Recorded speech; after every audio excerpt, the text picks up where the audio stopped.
Assalamualaikum warahmatullahi wabarakatuh. Kali ini saya akan sedikit membahas tentang pertanyaan dari salah satu siswa kursus saya di Eksa Komputer. Oke, kasusnya seperti ini. Ada tabel yang terdiri dari nama, kemudian gender, nilai, dan keterangan lulus. Nah, soal yang akan kita selesaikan adalah ada di bagian bawah sini, yaitu pertama, menghitung jumlah data yang ada di sini. Jadi rank atau data, menghitung data. Yang kedua adalah menghitung jumlah siswa yang lulus secara keseluruhan. Kemudian menghitung jumlah siswa yang tidak lulus juga sama. Kemudian menghitung jumlah siswa laki-laki yang lulus. Jadi menghitung dengan syarat lulus dan harus laki-laki. Oke, baik, kita bahas satu persatu. Yang pertama, untuk menghitung jumlah data yang ada dalam tabel ini, maka kita bisa menggunakan fungsi yaitu count. Jadi ada dua, count atau count A. Oke, yang pertama dulu kita count. Apa bedanya count dengan count A? Maka perhatikan baik-baik penjelasan di sini. Count itu adalah digunakan untuk menghitung nilai-nilai yang ada di dalam sebuah rank atau menghitung data yang ada di dalam sebuah rank. Kalau ranknya adalah ini, maka seperti ini seharusnya menulisnya, yaitu count dan rank. Ranknya adalah ini. Tetapi apakah ini bisa berfungsi? Coba kita lihat. Kita enter. Nah, jawabannya adalah 0. Apakah betul 0? Seharusnya tidak. Seharusnya adalah 1, 2, 3, 4, 5, 6, 7, 8, 9. Seharusnya 9. Kenapa munculnya 0? Karena yang kita gunakan adalah fungsi count. Fungsi count ini seharusnya dia bisa bekerja kalau ranknya itu adalah berupa angka. Coba kita pindah. Kalau ranknya ini adalah angka, nih, apa yang terjadi? Nah, betul ya. Jadi dia akan berfungsi kalau data yang kita hitung adalah berupa angka. Sedangkan count A, tadi ada count dan count A. Nah, kalau kita kemudian rubah ini menjadi count A, kemudian kita enter, maka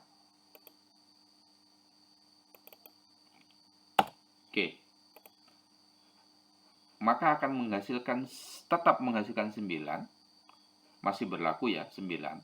Tetapi kalau ini kita gunakan untuk menghitung ini, juga akan ikut 9. Artinya count A itu dia lebih fleksibel, boleh menghitung data angka ataupun dia menghitung data teks. Tapi spesifik count hanya berfungsi untuk angka dan tidak sebaliknya untuk teks. Ya, jadi kalau count dia hanya khusus untuk angka saja. Nih, jadi kalau count dia hanya khusus untuk angka saja. Jadi kalau kita kasih teks, dia nggak akan berfungsi. Maka harus yang angka. Oke, seperti itu. Oke, selanjutnya, menghitung jumlah lulus. Menghitung jumlah lulus itu bisa kita menggunakan fungsi count dengan syarat. Karena apa? Syaratnya yang kita hitung hanya yang lulus. Berarti kita bisa menggunakan fungsi count if. Count if itu variabelnya ada rank, ranknya adalah ini, dan kriteria. Kriterianya adalah yang akan kita hitung, lulus atau tidak lulus. Dalam contoh ini, kita gunakan adalah, yang kita hitung adalah lulus. Oke, kita enter. Maka kalau kita hitung kembali 1, 2, 3, 4, 5, pas ya, 5. Nah, sekarang Kalau kita menghitung jumlah siswa lulus tetapi dengan kriteria, ini yang tidak lulus nanti silakan dikembangkan ya. Jadi ini rumusnya sama dengan ini. Jadi saya kasih warna nih, kuning. Ini rumusnya sama, hanya beda kriteria. Nah, saya contohkan lagi. Yang laki-laki lulus. Artinya kita menghitung jumlah data dengan dua kriteria.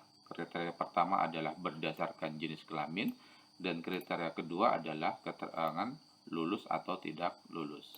Maka yang kita hitung adalah jumlah yang lulus saja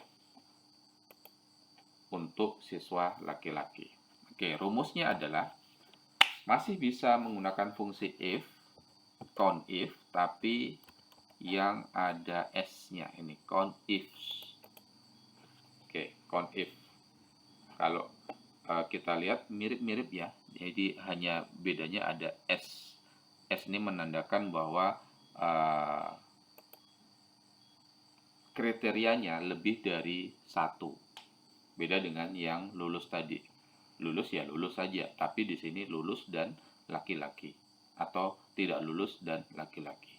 Artinya ada dua, laki-laki atau gender dan keterangan lulus. Oke. Rank kriteria atau kriteria rank pertama adalah gender. Yang kita hitung apa? Yang kita hitung adalah yang berdasarkan di sini adalah laki-laki. Laki-laki berarti L. Oke, kita tutup variabel, kemudian menuju variabel rank kedua. Variabel rank kedua adalah keterangan. Nah, kemudian kita tutup lagi, kita kasih yang minta adalah lulus. Jadi di sini adalah lulus. Oke. Kita enter. Jadi munculnya adalah 2. Kenapa 2? Coba kita katakan begini. Nah, kenapa 2? Karena kriteria pertama yaitu menghitung berdasarkan jenis kelamin, lalu difilter kembali dengan yang statusnya lulus. Kalau kita lihat laki-laki tidak lulus, laki-laki lulus berarti 1.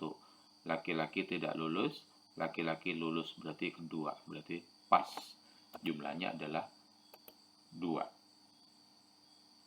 Demikian penjelasan tentang fungsi yang bisa kita gunakan untuk menyelesaikan rumus ini atau tabel ini. Silakan dikembangkan sendiri. Ini sampai di sini juga sama. Jadi ini saya kelompokkan 3 ya. Saya kelompokkan menjadi 3 bagian fungsi. Jadi fungsi yang pertama itu rank, ini saya kasih warna biru. Oke. Jadi ini rumusnya sendiri, yaitu fungsi count. Ini fungsi count if. Dan yang ini adalah fungsi count if s. Oke, demikian penjelasan saya. Silakan mencoba melengkapi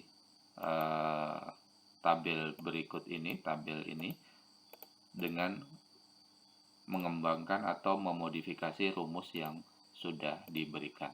Terima kasih. Wassalamualaikum warahmatullahi wabarakatuh.